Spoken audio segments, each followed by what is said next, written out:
నమస్తే రమగారు. నమస్తే జయ. రమగారు, మనం లాస్ట్ టైం మర్యాద రామన్కి సంబంధించిన స్టోరీలు చెప్పుకున్నాం. సరైన తల్లి ఎవరని తీర్పు చెప్పిన స్టోరీ. అలాంటి స్టోరీస్ ఏమన్నా మర్యాద రామన్న స్టోరీస్ చెప్పుకుందామండి. ఎందుకంటే అందులో ఒక నీతి కూడా ఉంటుంది. పిల్లలకి చెప్తానికి, వాళ్ళు ఆలోచించటానికి, ఓ ఇలా చెయ్యాలి, ఇలా చేయకూడదు అని. సో సిరీస్లో వెళ్తున్నాం కాబట్టి మర్యాద రామన్లో ఒక స్టోరీ. మర్యాద రామన్న కథలు చెప్పబడింది ఎప్పుడంటే మనకంటే కొంచెం ఒక 2-3 తరాల ముందు. 2-3 తరాల ముందు కుల వృత్తులు ఉండేవి జయ. అవునండి.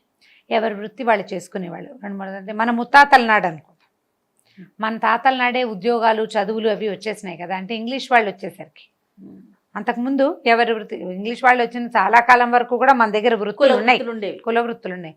అంటే ఇప్పుడు ఏ కులం వాళ్ళు ఆ పని చేసుకోవటం. మగవాడు సమర్థుడైన రైతు, బాగా చక్కగా వ్యవసాయం చేయగలిగేవాడు, గట్టిగా ఉంటే ఆడవాళ్ళు ఏదో ఇళ్లలో పనులు చేసుకుని పిల్ల జల్లని చూసుకుని భర్తకు అవసరమైనవే చేసేవాళ్ళు. అలా కాకుండా కొంచెం మెతకవాడు అనుకో, మగవాడు అంత సమర్థుడు కాదు.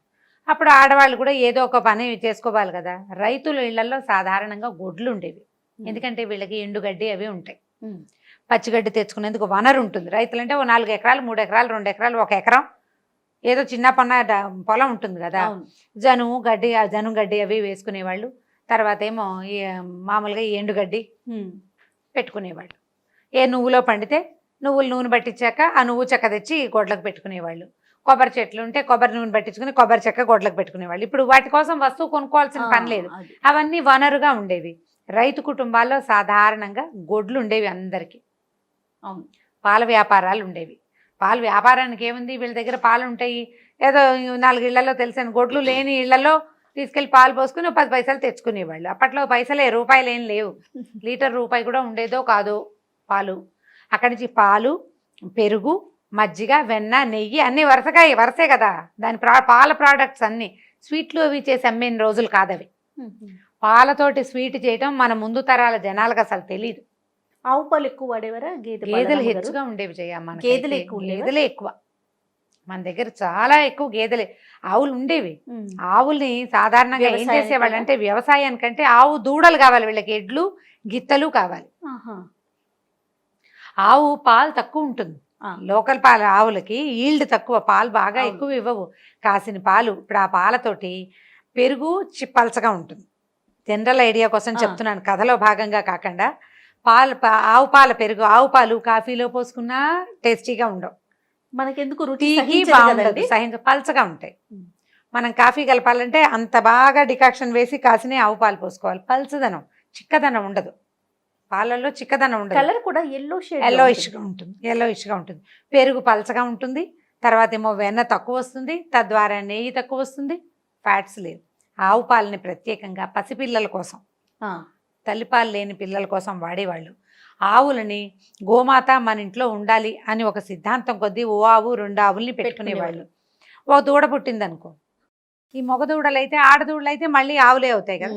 మగ దూడలైతే అప్పుడప్పుడు దేవుళ్ళకి దండాలు మొక్కుకుని ఆంబోతుని చేసి వదిలిపెట్టేవాళ్ళు. ఒకటి ఎడ్లు చేసుకునేవాళ్ళు, ఆ ఎడ్లని వ్యవసాయానికి వాడుకునేవాళ్ళు. గీతలు, ఎడ్లు బళ్ళకి. అప్పుడు మనకేముంది, ట్రాన్స్పోర్టేషన్ బళ్ళు కదా. ఆ బళ్ళకి ఆధారం ఏమిటంటే ఎడ్లు లేదా గిత్తలు, వాటికి ఆధారం ఆవు. కానీ ఆవుతోటి సంపాదన లేదు, రోజువారీ నెలసరి సంపాదన అవి ఉండేవి కాదు. ఎందుకంటే పాల వల్ల మనకు ఉపయోగం లేదు, గేదెల వల్ల ఉపయోగం ఉంటుంది. 2 గేదెలు ఉంటే శుభ్రమైన పాలు, 1 గ్లాసు పాలుంటే ఆ పెరుగు కనీసం ఇంటిలి 10 మందికి సరిపడా మజ్జిగ అయిపోతుంది. చిక్కటి పెరుగు, బాగా చిక్కగా ఉంటాయి గేదె పాలు. అందుకని పిల్లలకి గేదె పాలు ఇచ్చేవాళ్ళు కాదు. అరుగుదలకు రాదు, బాగా ఎక్కువ ఫ్యాట్స్. అవును. దాని నుంచి వెన్న ఎక్కువ వస్తుంది, నెయ్యి ఎక్కువ వస్తుంది. ఈ 4 ప్రోడక్ట్లు, పాలు, పెరుగు, మజ్జిగ, వెన్న, నెయ్యి, 5 ప్రోడక్ట్లు చేసి అమ్ముకునేవాళ్ళు. ఈజీ కదా. సరే, అయితే ఇప్పుడు దాన్ని బేస్డ్గా మనం కథ చెప్తున్నాం అనమాట.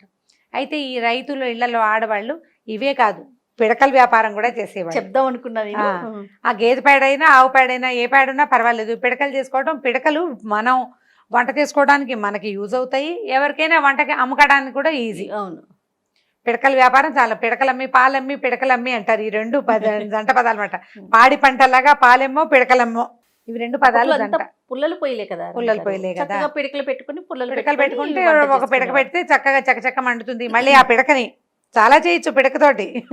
అది కూడా చెప్దాం, ఇన్ఫర్మేషన్ అన్నమాట ఇది. చెప్పండి. పిడకలతోటి అంటే జాగ్రత్తగా చేసుకుంటే మట్టి గట్టి లేకుండా కనుక పిడకలు చేసుకుంటే ఆ పిడకల కచ్చికల దానితోటి గిన్నెలు తోముకునే వాళ్ళు ఒకటి, పళ్ళు తోముకునే వాళ్ళు రెండోది, మూడోది ఈ పిడకలు ఉన్నాయా, ఈ పిడకల్ని ఈ బూడిదని పొలాల మీద చల్లేవాళ్ళు.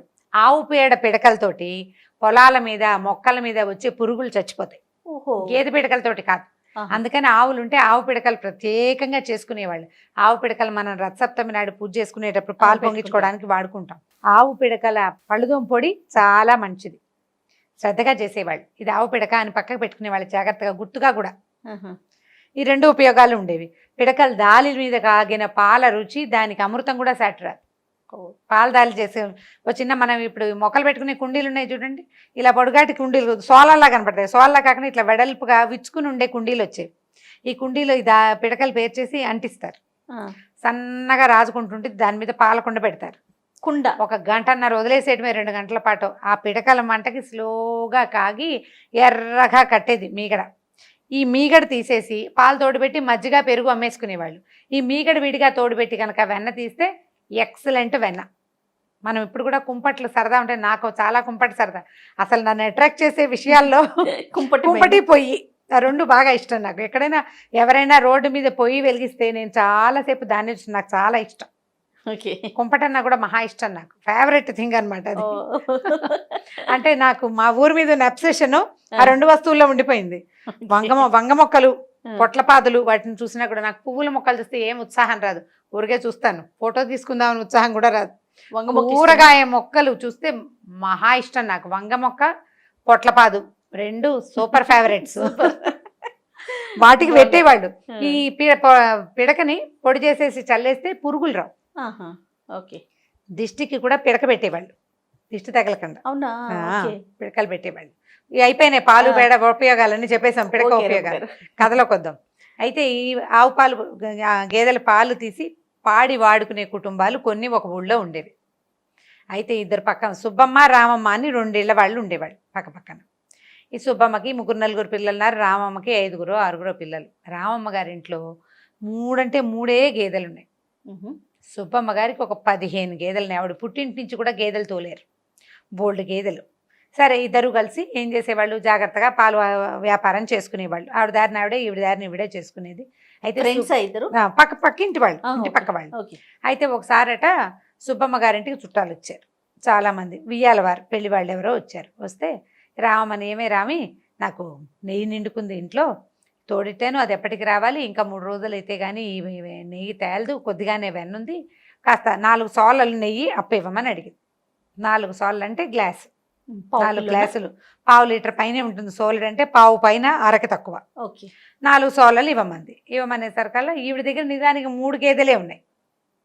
10 గేదెలు ఉన్న ఆవిడకి నెయ్యి అవసరమైంది. 3 గేదెలు ఆవిడ నెయ్యి అప్పిచ్చింది. 4 సోలలు నెయ్యి వాడుకున్నారు. వచ్చిన పెళ్లి వాళ్ళకి ఏదో అప్పచ్చులు, అరిసెలు, గిరిసెలు చేసి పెట్టారు. పండగ వెళ్ళిపోయింది. వాళ్ళతో ఏదో పెళ్లి సంబంధం మాట్లాడుకున్నారు. నిశ్చార్థం అయిపోయింది, పెళ్ళి అయిపోయింది. అన్ని హడావిళ్ళు, వీళ్ళింట్లో ఉన్న హడావిడంతా అయిపోయింది. సరే, ఈ రామమ్మ గారు సరే ఈ పెళ్లి హడావిడి ఉంది కదా, నెయ్యి ఎక్కడికి పోతుందిలే, 4 రోజులు పోయాక నెయ్యి ఇస్తుందని ఈవిడ ఊరుకుంది. ఇంతలో ఏమైందంటే రామమ్మ గారు అల్లుడు గారింట్లో పెళ్ళి వచ్చింది. వాళ్ళు ఇక్కడి నుంచి నెయ్యి గియ్యి పంపించమని అల్లుడు గారింటి నుంచి ఈవిడ, మామూలుగా అల్లుళ్ళ దగ్గర నుంచి వస్తే పంపించాలి కదా. ఈవిడ వాళ్ళు అడిగిన లెక్కకు చూసుకుంటే తన దగ్గర కొద్దిగా తక్కువగా ఉంది నెయ్యి. సరే, ఉన్న నెయ్యి అంతా అప్పుడు జమ చేసింది 1 నెల రోజులు. చివరి రోజున ఏం చేసిందంటే, ఈ నెయ్యి పంపించే రోజున సుబ్బమ్మక్క 4 సోలలు నెయ్యి ఇచ్చేస్తావా అంది. అంటే కావాలంటే తీసుకో. 4 సోలలు నెయ్యి కొలిచింది, గిన్నెలో పోసింది. ఈ గిన్నె చేత పూసుకుంటే, నీకు నాకు బాకీ చెల్లు అంది రామమ్మ గారు. సుబ్బమ్మ గారు, ఏం బాకీ, ఇప్పుడేగా ఇస్తున్నాను, అప్పుడే ఎక్కడ బాకీ చెల్లు అంది. అది కాదు సుబ్బమ్మక్క, నువ్వు ఇదివరకు తీసుకున్నావు కదా, పిల్ల పెళ్లి నిశ్చార్థానికి ముందు మీ ఇంటికి చుట్టాలు వచ్చారు, వియ్యాల వారు వచ్చారు, పండగ చేసావు, అప్పుడు తీసుకున్నావు కదా, ఆ బాకీ ఇవాళ నువ్వు తీరుస్తున్నావు అంది.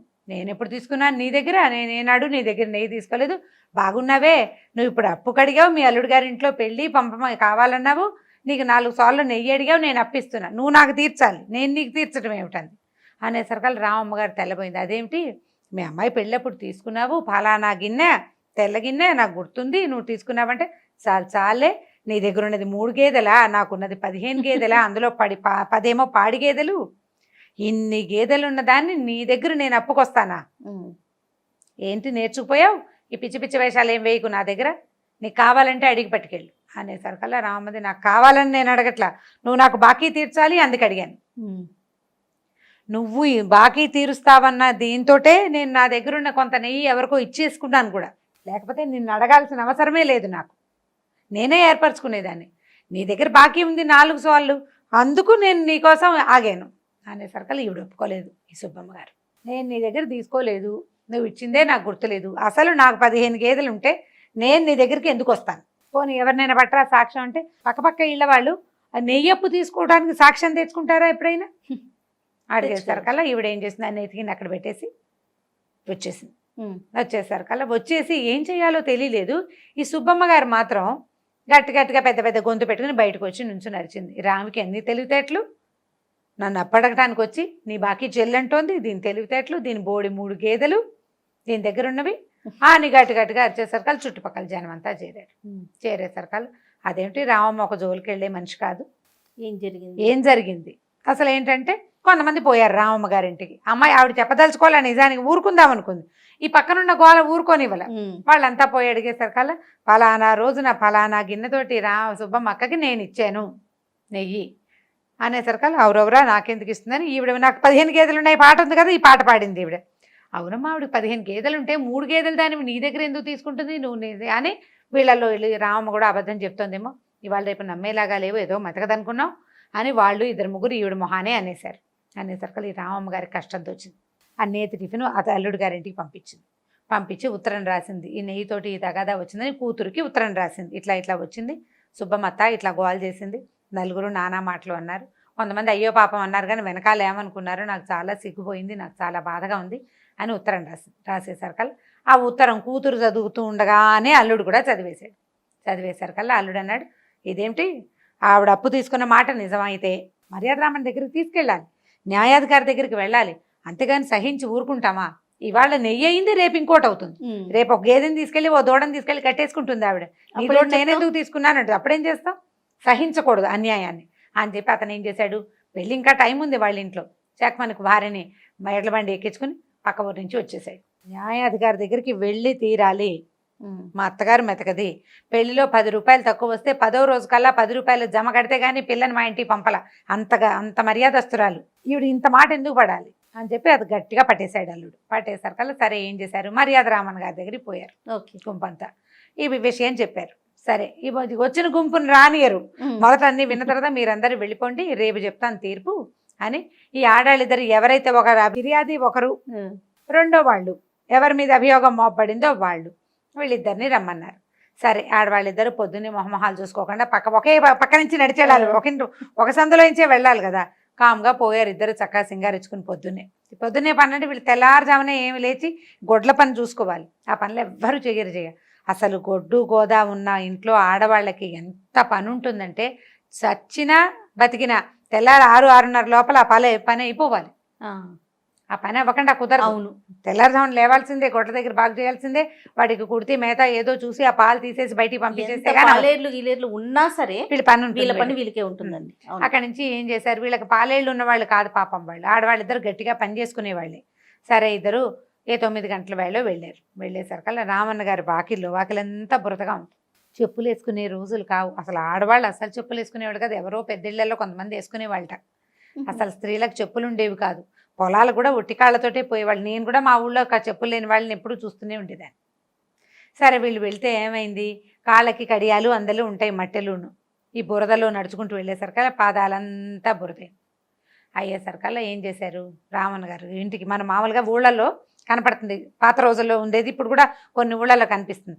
ఈ ఇంటికి వాకిలికి గ్యాప్ ఉందనుకోండి, ఓ పక్కన ఒక తొట్టె కాళ్ళు కడుక్కోవడానికి నీళ్లు పెట్టేవాళ్ళు, అక్కడ 2 నాపరాళ్ళు వేసేవాళ్ళు, ఆ రాయి మీద నుంచి కాళ్ళు కడుక్కోవాలి. ఆ తర్వాత కొద్దిగా బురద లేకుండా కాస్త 4-5 రాళ్ళు దూరంగా అయినా కప్పదాట్లలాగా దాటుకుంటూ పోయేవాళ్ళు. మా అమ్మ వాళ్ళ ఇంట్లో కూడా అలాగే ఉంటాయి, దొడ్లో నుంచి లోపలికి రావడానికి.